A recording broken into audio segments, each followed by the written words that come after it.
Bismillahirrahmanirrahim. Assalamualaikum warahmatullahi wabarakatuh. Okey, saya Muhammad Azamuddin bin Muhammad Razali. Hari ini saya ingin menceritakan serba sedikit mengenai tajuk assignment saya, iaitu teori pembelajaran konstruktivis kognitif. Okey, saya ingin mengatakan bahawa teori ini adalah satu pandangan baru tentang ilmu pengetahuan dan cara bagaimana manusia memperolehi ilmu pengetahuan yang telah bermula mendapat perhatian dalam kalangan para pengkaji dalam seluruh dunia. Pandangan baru ini menganggap pelajar bukan hanya menerima pengetahuan secara pasif daripada pengajarnya, tetapi membina pengetahuannya melalui interaksi dengan persekitaran. Dalam teori konstruktivisme kognitif, itu ada membagi kepada dua makna, iaitu konstruktivisme, iaitu adalah teori yang sesuai dengan pengetahuan dan kepribadian individu dalam pembinaan kekal kerana mereka bertindak balas terhadap proses interaksi harian yang berterusan antara pengaruh aspek kognitif dan aspek sosial dari tingkah laku mereka.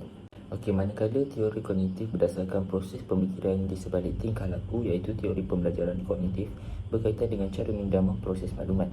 Jean Piaget mengkaji proses kognitif anak-anak itu melibatkan pemerhatian intensif terhadap mereka setiap hari daripada lahir hingga dewasa. Dia berpendapat bahawa kanak-kanak yang dilahirkan dengan tingkah laku refleks seperti menangis, mencengkam dan mencapai, ia berkembang menjadi tingkah laku yang bertujuan, kemudian berkembang menjadi tingkah laku menyelesaikan masalah. Antara konsep penting yang diterapkan dalam Jean Piaget adalah skema, asimilasi, akomodasi dan adaptasi. Ini adalah konsep yang digunakan dalam teori kognitif bagi proses yang dihasilkan oleh minda untuk memproses maklumat.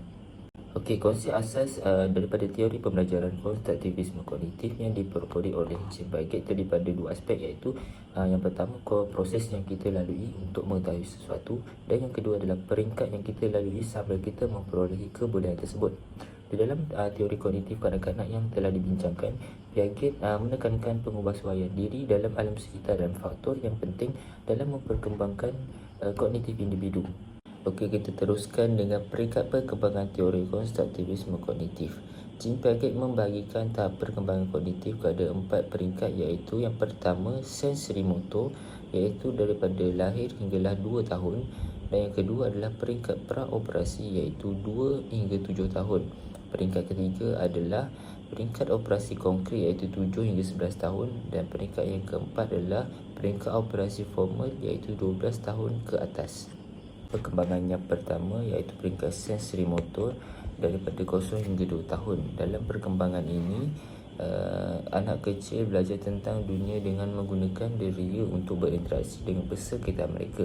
Mereka menyentuh benda-benda, menjilat, memukul bersama-sama dengan rasa kegembiraan dan memasukkan sesuatu objek ke dalam mulut mereka.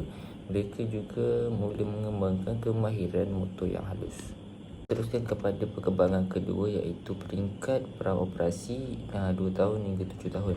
Ia berlaku perkembangan drastis dalam penggunaan simbol mental, iaitu perkataan dan imej untuk menyatakan objek, orang dan peristiwa yang dialami oleh kanak-kanak. Dalam peringkat ini, kanak-kanak boleh menggunakan bahasa serta simbol untuk menggambarkan sesuatu konsep. Apabila mencapai umur 4 tahun, kanak-kanak telah boleh bertutur dengan fasih, dan melalui bahasa yang dikuasainya itu, perkembangan kognitifnya kian menjadi pesat. Peringkat operasi konkret 7 hingga 11 tahun.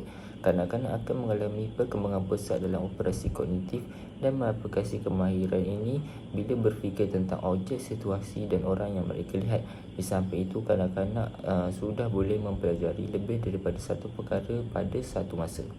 Okey, pada peringkat yang keempat ni adalah peringkat operasi formal, iaitu 12 tahun ke atas. Pada peringkat ini, kanak-kanak boleh melalui proses mental secara logik ke atas objek dan peristiwa yang boleh dilihat. Ke dalam teori konstruktivisme ini memberi implikasi seperti mengaplikasi pendekatan konstruktivisme dalam pengajaran dan pembelajaran, serta mengutamakan keberkesanan pembelajaran adalah dicapai melalui penglibatan murid secara aktif dalam proses menyelesaikan masalah. Dan akhirnya kita perlu menggalakkan murid agar menggunakan kaedah penyelesaian masalah untuk memperolehi ilmu dan kemahiran dengan usaha diri sendiri. Kesimpulannya, teori konstruktivisme kognitif mempunyai kekuatan tersendiri untuk diaplikasikan sebagai alat kognitif yang baik dalam aktiviti pengajaran dan pembelajaran.